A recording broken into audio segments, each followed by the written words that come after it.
Tori Kruse. Welcome to my channel. If you're new, please subscribe and hit that notification bell. Also follow me on social media at Miss Tori Kruse. I really appreciate it.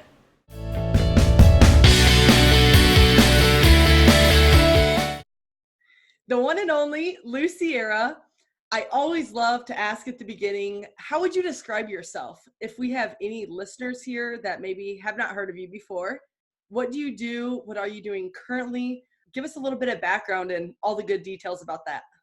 Okay, well, right now I am a runway choreographer and slash life coach. And I like to say that because I'm doing a lot right now, primarily in the pageant arena. And to win a pageant takes someone with high self-esteem, AKA a boss lady. So in order to win, you have to be really secure with yourself, which, by the way, is one of the reasons I love pageantry. It really can help a young lady find herself. So I do a lot of choreography. I am choreographing Ashley Stewart's big show coming up. I just recently did a big event for Samsung. So I don't only do just runway or pageantry. I choreograph anything that's a bunch of people moving around. I specialize in live television. Perfect. And how did you get involved in all of those different arenas? Starting as a professional model at the age of 17, moving to New York, and then to Paris, I was, through the grace of God, extremely successful. And I will fast forward after modeling long-term for designers like Givenchy, Yves Saint Laurent, Ungaro. New York, I was known as the Bob Mackie model, but I did a lot for Oscar de la Renta, Bill Blass. So moving forward, I had girlfriends who were not landing the jobs at our agencies. And one of them one day said, Lou, you got to help me. I get the first call back, but I don't land the job. After working with her, she started landing all the jobs. Our booker at the agency said, what are you doing? She said, honestly, Lou is helping me. Our agent called me in and said, listen, would you mind helping the new models? We'll pay because they're an investment for us. Bad news, they'll be competing against you one day. That did not matter to me, which is one of the things I tell girls all the time. A girl can have on your identical dress. She can do an identical turn. The makeup and hair person could have done identical makeup and hair on you, but it will be you that wins them over. I did not walk in fear. I trained a lot of girls much younger than me and still landed the jobs over them. The Universe organization decided to interview me to help make the girls into top models very quickly, because as you well know, we are there for less than 2 weeks. But I started working for the Universe organization and the ratings went up and it's been quite successful, and that's one of the things I do now. Thank you for all you do. And it was an amazing experience with you at Miss USA. We all just loved working with you. Well, may I say, I wish I had more girls like you.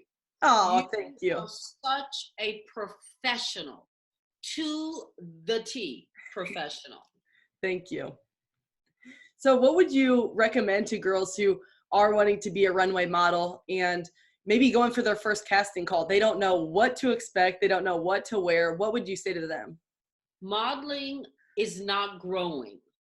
They are now using animated figures for campaigns. They're using holograms on the runway. Wow. And I would never tell you to invest your young years, 17, 18, 19, 20, and 21, for something that you cannot purchase a house by the age of 25. And I just don't see that moving forward as an industry that's growing. Technology is really taking over.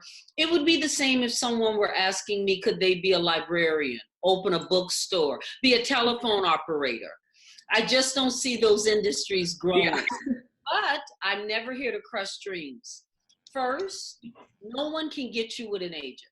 That's ridiculous. An agency has to have a place for you. Example, my agent would never take 3, 4 girls who look identical to me. because I would then take my clients and leave. So agencies don't have 20, 30, 40 girls that look the same. Mm-hmm. So they need to need your look. You do not need a portfolio. That is a scam.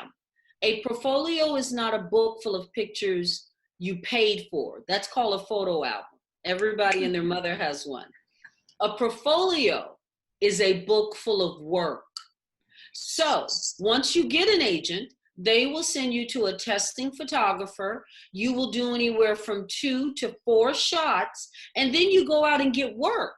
You don't keep paying for pictures. So anyone saying, give me a couple of thousand and I'll make you a portfolio, that's just not real.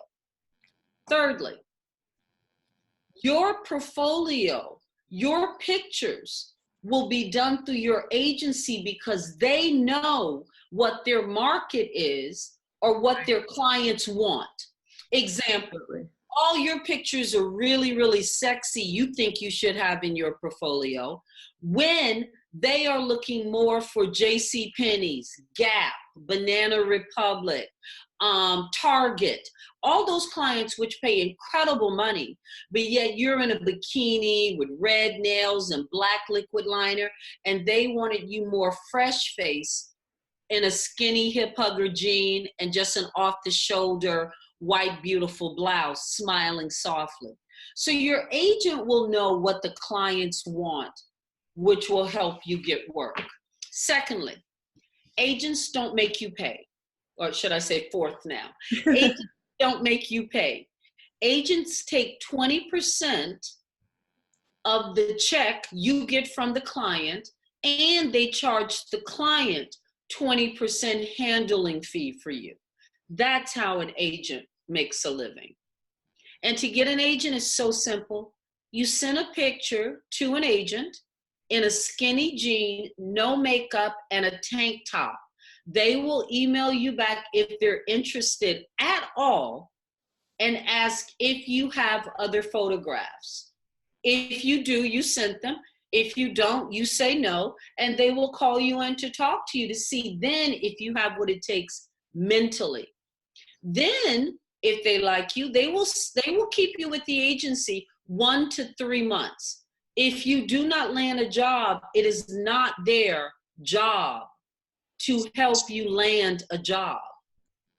That's where being able to draw the attention of the designer when he walks through the room, being able to show off the outfit or sell the product, not yourself.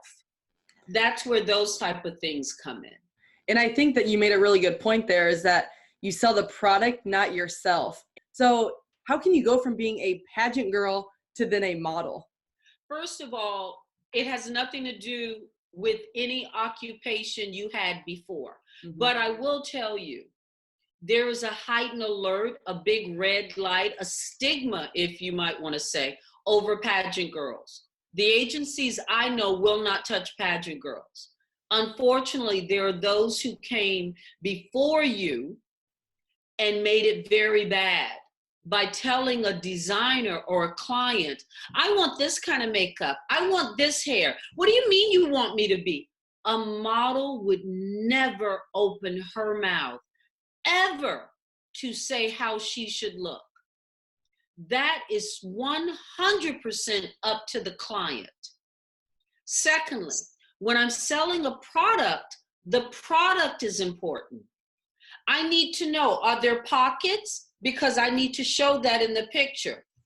To show the collar, show the collar. You have to take the product in and say, how can I best show the person who would be purchasing this why they should purchase it? And there's no model that's born with that. We learn from trial and error as well, but we do our homework. We watch fashion shows during Fashion Week. We look at magazines and catalogs and see how they sell an outfit.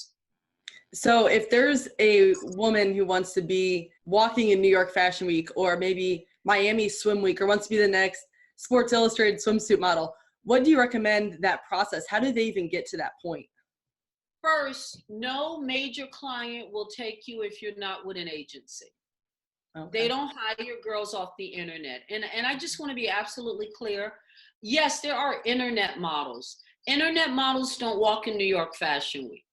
Internet models have a large following, so they get paid to wear a watch when they're out and show the watch.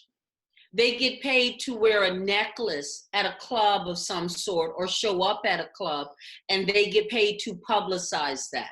That has absolutely nothing to do with New York Fashion Week. A designer or a client such as Avon, Maybelline, MAC would never in their wildest dreams hire someone off the internet. If that person doesn't show up for whatever reason, do you understand the world of trouble that client would be in? Internet modeling is very, very, very different. If I were to shoot an Avon campaign and Avon hired me and I did not show up, the photographer who gets paid 10 grand a day, his assistant that makes 2,000, the hair and makeup person that make 2,500, the catering that costs 1,500, the studio that was rented was 5,000. All of those people can't meet tomorrow because they have other jobs. So all of that money is gone. That's why they only go through a major agency, because one, they can sue the agency if I don't show up to recoup the money. Or secondly, my agency will replace me if the client didn't already have a plan B girl on hold. So all you have to do again is know your market. You're not going to be high fashion if you're under 5'9", which, by the way, ladies, it has nothing to do with how fabulous you are. Designers don't find a model and then make the clothing. They make the clothing the minute one fashion week starts, they start again. And they have what's called a fit model. That's the person that their patterns are made on. Why, Lou, does a girl have to be 5'9", 5'10", 5'11"? After Donna Karen's clothing do New York Fashion Week, that group of clothing will then go to California, say Neiman Marcus, for wealthy women to order it. Then that same group of clothing is going to go to Dallas, Texas, Saks Fifth Avenue, for wealthy women to order it. How can they find models in each of those areas that's 5'4", 5'5", 5'6", 5'7", 5'8", 5'9", 5'10", 5... They can't. It would be crazy. So the designers and the agencies got together and said, it's best for us, that being a designer, if the girl is long, so you see more of my design on an outfit. Absolutely. Mm-hmm. They want to see, it's all about the clothing. It is not about the girls. Very often I get girls who get New York Fashion Week very confused with doing their neighborhood fashion show in a boutique. And it's about them turning and their hair and their makeup and their body. That is a designer's worst nightmare, that people are talking about you and not staring at their clothing. If a designer had a choice, they would have a clothes hanger walk down a runway. That's why they love holograms. The hologram is just standing there and the press can walk around and strictly look at the clothing. All you have to do is know your market. You're either commercial print, which you're on the shorter side, but you'll still make money. That means Pretty Woman Next Door, commercial print. Or you're high fashion, over the height of 5'9", a European size 2. Ladies, go try on Oscar de la Renta and see what size you are, okay? Not Gap, Banana Republic, Jones of New York, Liz Claiborne, Calvin Klein, no. It's a number one. I have more girls who, when I look at them, I say, baby, I need you to go try on an Oscar de la Renta. I'm a 2, I'm telling you. I might be 0. I need you to try on an Oscar de la Renta, show me the front, and then show me the number in the back. Never happens. because I know they're not a European size 2. From the time I've done this, I vow to be the girl's hero. I vow to be your run or die partner. I vowed to be the person I needed when I wanted to make my dreams come true. Someone that wouldn't scam me, wouldn't fleece me, knew what they were talking about. If they didn't, said, I don't know, and would call somebody to find out, and gave me constructive criticism, but solutions. So if any girls listening want to work with you, want to get a hold of you, how can they do that? Please do. All you have to do is go on my website, Alup, A-L-U-P, which, by the way, that stands for a Loop Production. A-L-U-P, Alup Production, International, alupinternational.com. You can email me there, or through Facebook or Instagram, Lou Sierra. I'd love to work with you. My app is on Android, and it's on Apple iPhone, and it's called Lou Sierra Modelversity. Well, thank you so much, Lou. It's been such a pleasure talking to you and seeing your face again. It's always a joy. And just thank you so much for taking your time to share the love and all the knowledge and guidance for all of the women listening too. And may I just say, I am so proud of you. You are one of the best examples of what pageantry can do and how it should be used as a stepping stone. Not a within, if it doesn't happen, my life is over. But it's just something to give texture to the quilt that is your life. Well, thank you so much. That means a lot. You're welcome. Thank you for watching. I hope you enjoyed that episode just as much as I did. Please put your comments below, click subscribe, and hit that notification bell. Also, follow me on social media at Miss Tori Kruse. Until next time, be unstoppable.